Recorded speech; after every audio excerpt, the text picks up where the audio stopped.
Assalamualaikum warahmatullahi wabarakatuh. Salam sehat, salam sejahtera bagi kita semua, teman-teman sekalian. Perkenalkan, nama saya Muhammad Samsudin, peserta Latsar gelombang 5 angkatan 15 kelompok 2. Pada siang hari ini juga berlaku sebagai seorang moderator.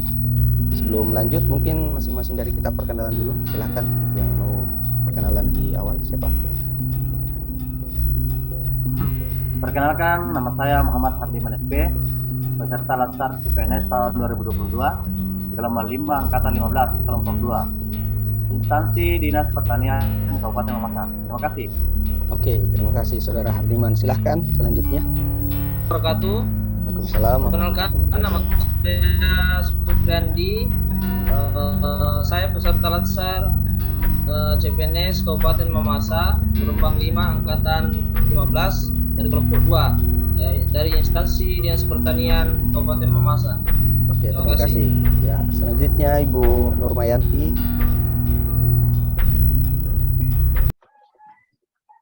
Terima kasih. Assalamualaikum warahmatullahi wabarakatuh. Waalaikumsalam Perkenalkan, nama saya Nurmayanti SP, peserta Latsar CPNS gelombang 5 angkatan 15 kelompok 2. Terima kasih. Oke, Ibu Indra yang terakhir.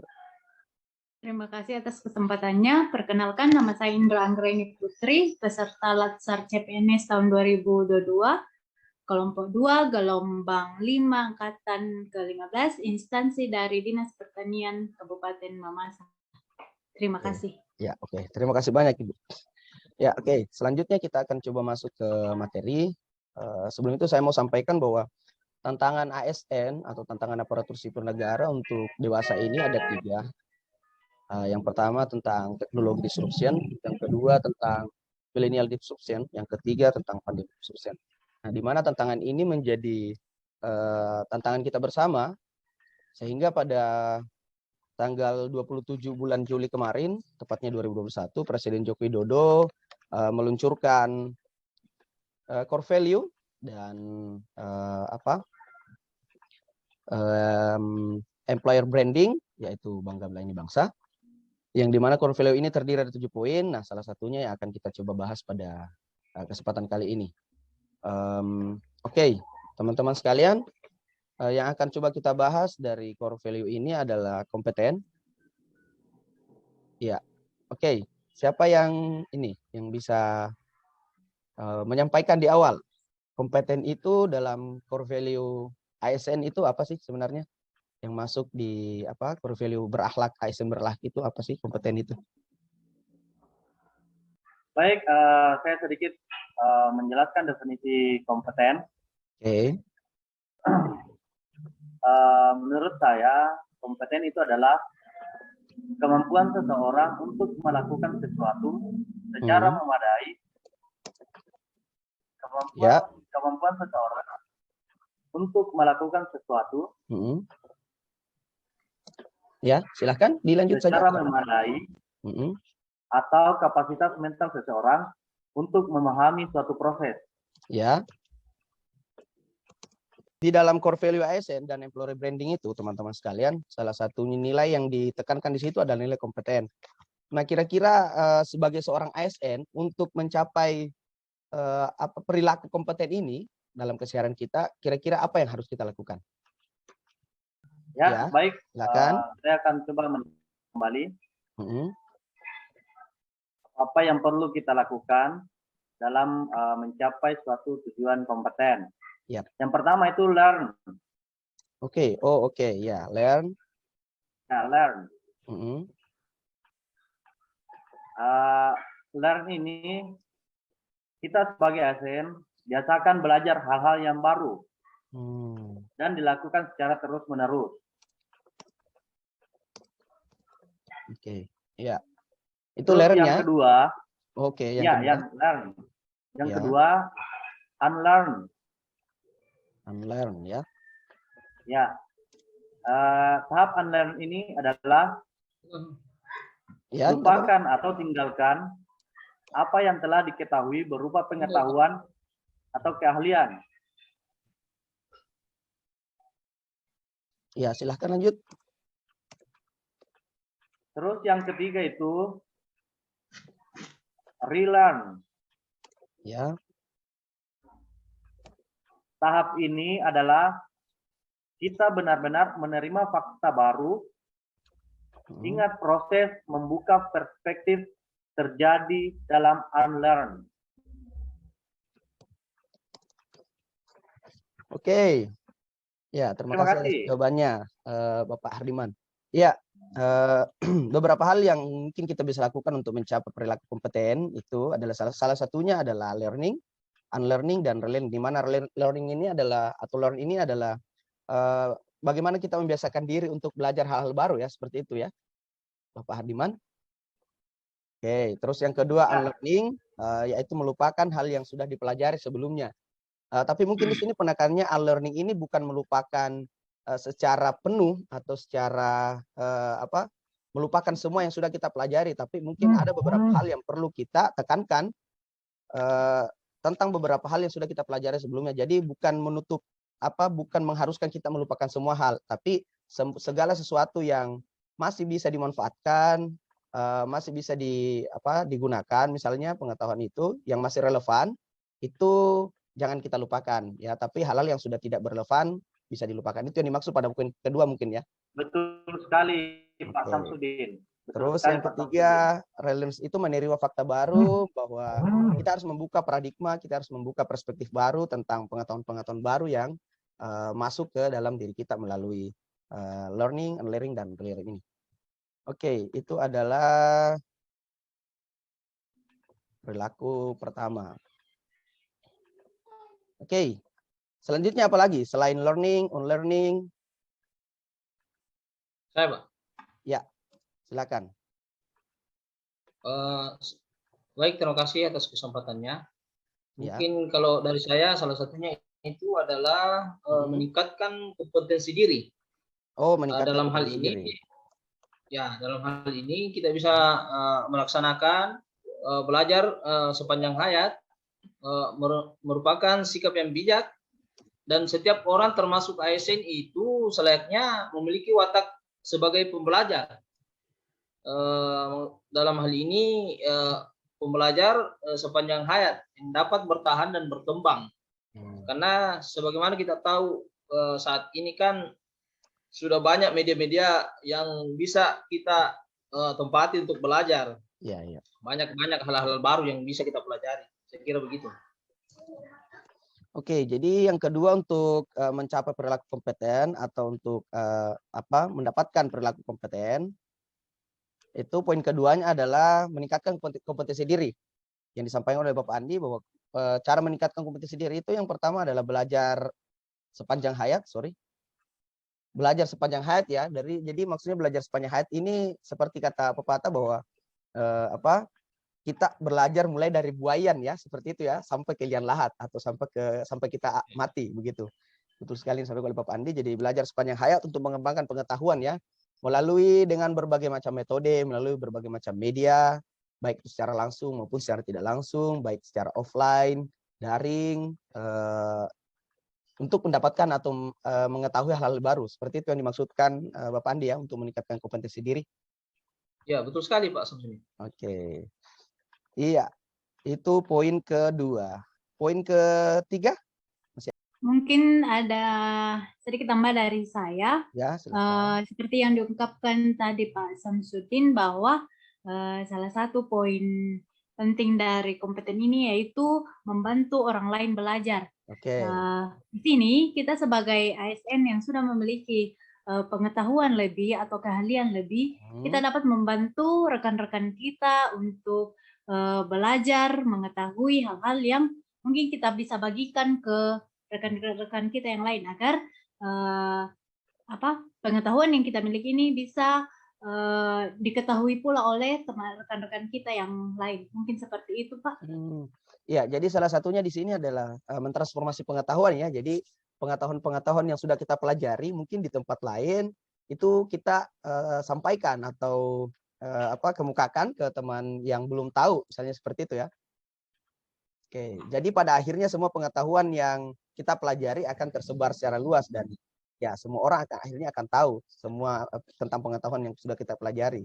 Seperti itu prinsipnya, Bu Indra. Iya, Pak. Oke. Itu prinsip ketiga dari kompeten. Selanjutnya mungkin masih ada? Saya Pak, Ya, silakan. coba menambahkan Ya, Ibu, silakan. yang poin berikutnya itu melaksanakan tugas. Ya. Itu di sini pengetahuan menjadi tumbuh menjadi karya nyata. Oke. Yang kedua itu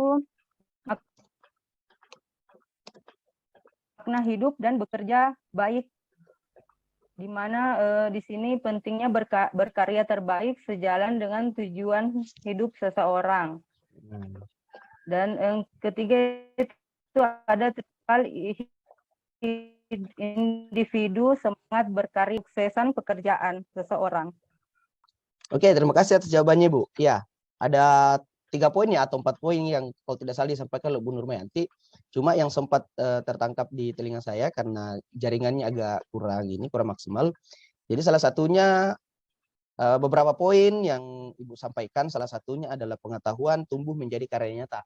Ya, benar sekali ya yang disampaikan oleh Ibu, bahwa menjadi seorang ASN dalam melaksanakan ASN dalam melaksanakan tugas, tuntutan untuk menjalankan tugas dengan kualitas terbaik itu adalah hal yang utama ya. Karena itu menjadi dasar perilaku kita ketika misalnya kita ingin dicap atau dilabeli sebagai seorang yang kompeten, maka yang harus kita lakukan adalah bagaimana melaksanakan tugas dengan kualitas terbaik. Ya, salah satu caranya atau salah satu jalannya adalah menerapkan bagaimana pengetahuan itu tumbuh menjadi karya nyata di unit kerja misalnya, seperti itu ya. Oke, untuk teman-teman sekalian, dari beberapa pengertian kompeten ataupun dari beberapa perilaku kompeten yang teman-teman sampaikan, mungkin siapa tahu masih ada yang terlewat, bisa disampaikan di awal, bisa disampaikan dulu sebelum kita masuk ke sesi kedua. Untuk lebih jelasnya ya, bagaimana kalau misalnya kita coba untuk mencari tahu kira-kira perilaku kompeten dalam kehidupan sehari-hari di dunia kerja kita, di unit kerja kita itu seperti apa?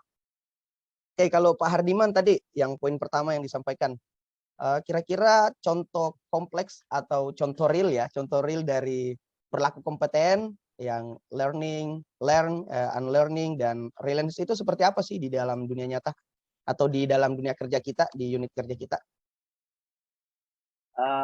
Sebagai contoh untuk learn, membiasakan diri belajar hal baru. Jadi, misalkan kalau kita mendapatkan tugas di lapangan, kita harus terus belajar hal-hal yang baru. Oke. Seperti itu. Jadi tidak berhenti pada satu sesi, pada satu saat, ketika misalnya kita sudah mendapat pengetahuan baru, kita tidak berhenti di situ ya.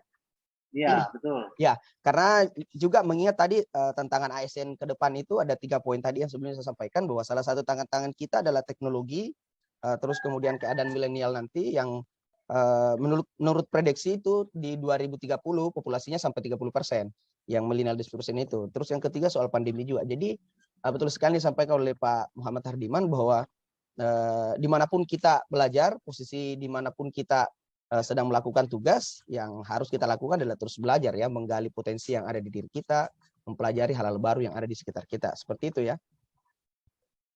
Poin kedua, meningkatkan kompetensi diri. Pak Saudara Supriyandi. Oke, baik. Kira-kira Terima kasih. contoh realnya di unit kerja kita seperti apa? Silakan. Sebagaimana yang saya sampaikan di awal tadi, bahwa dalam meningkatkan kompetensi diri ini, saya rasa pada zaman sekarang ini kan sudah tidak susah demikian, karena banyak hal dan banyak tempat yang bisa kita tempati untuk belajar. Bisa lewat online, bisa offline. Kalau lewat online, kita buka saja YouTube. Nah, di situ di YouTube kan banyak hal-hal yang bisa kita pelajari. Apapun yang kita cari pasti ada di YouTube.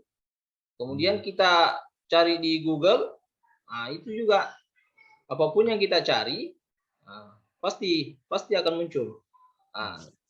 Tapi dalam hal ini asal ada kemauan untuk belajar. Oke. Saya rasa begitu. Oke, jadi ini ada kaitannya dengan apa motivasi diri ya, motivasi diri untuk terus meningkatkan kompetensi diri. Ya, betul. Ya, jadi ada kaitannya dengan motivasi diri, di mana kita tidak bergantung dengan situasi, tapi kita yang mengendalikan situasi itu, seperti itu ya, Pak Supriyandi. Jadi persoalan belajar kita tidak harus menunggu siapa yang bisa memberikan kita pelajaran, misalnya kita tidak harus menetapkan satu tempat bahwa saya harus belajar di tempat ini, tapi kita bisa belajar dari banyak hal, kita bisa belajar dari banyak tempat, dari banyak situs, misalnya kalau kita bicara internet, seperti itu Pak Andi ya. Ya, betul Pak. Ya, oke, di poin ketiga, Ibu Indra tadi ya, membantu orang belajar ya. Kira-kira contoh contoh realnya di unit kerja Ibu seperti apa? Baik, terima kasih atas kesempatannya. Di sini saya akan memberikan contoh di lingkungan kerja mengenai membantu orang lain belajar. Mungkin contoh kecilnya seperti ini ya. Ketika kita di lapangan, mungkin ada beberapa petani kita yang belum bisa atau bahkan tidak mengetahui penggunaan open camera. Nah, kita sebagai penyuluh yang sudah mengetahui penggunaan dari open camera ini untuk mengambil foto lahan dan titik koordinat, kita bisa berbagi ilmu dengan petani agar petani ini bisa mengetahui cara penggunaan dari open camera ini. Mungkin seperti itu contohnya. Oke, Terima iya. kasih. Terima kasih, jelas sekali Bu, membantu orang lain belajar ya. Ya. Sebuah trik ya, kalau misalnya kita sudah mengetahui cara atau pengetahuan baru, ya sudah seharusnya kita transformasikan ke petani kita kalau misalnya kita seorang penyuluh ya. Oke, yang terakhir Ibu Nurmayanti di poin keempat, melaksanakan tugas dengan kualitas terbaik ya. Contoh realnya di unit kerja. Oh iya, terima kasih. Di sini kita bisa mengambil contoh yaitu dengan melaksanakan tugas dengan jujur, bertanggung jawab, dan berintegritas tinggi. Melaksanakan tugas dengan cermat, ya, dan melaksanakan semua tugas sesuai dengan ketentuan peraturan. Iya, saya rasa gitu saja Pak. Iya, oke. Jadi jelas sekali ya bahwa kita sebagai seorang ASN dalam melaksanakan tugas ya yang harus kita kejar ada nilai integritas dari apa yang kita lakukan ya. Kita sebagai seorang ASN harus mengejar nilai itu ya. Jelas sekali Bu ya. Seperti itu yang disampaikan. Tapi titik poinnya di sini salah satunya adalah bagaimana pengetahuan kita tumbuh menjadi karya nyata. Jadi bukan hanya diketahui tapi dalam hal ini dilakukan juga, seperti itu ya. Itu yang disebut sebagai transformasi pengetahuan. Jadi bukan hanya diketahui tapi dilakukan juga. Oke, terima kasih teman-teman sekalian. Saya rasa apa yang kita bahas kali ini salah satu poin ASN Berlak sudah cukup jelas ya. Mengingat itu, terima kasih atas perhatian teman-teman sekalian. Terima kasih atas jawabannya. Saya ucapkan banyak terima kasih. Assalamualaikum warahmatullahi wabarakatuh dan salam semangat. Waalaikumsalam warahmatullahi wabarakatuh. Waalaikumsalam warahmatullahi wabarakatuh. Terima kasih Pak. Ya, oke. Apalagi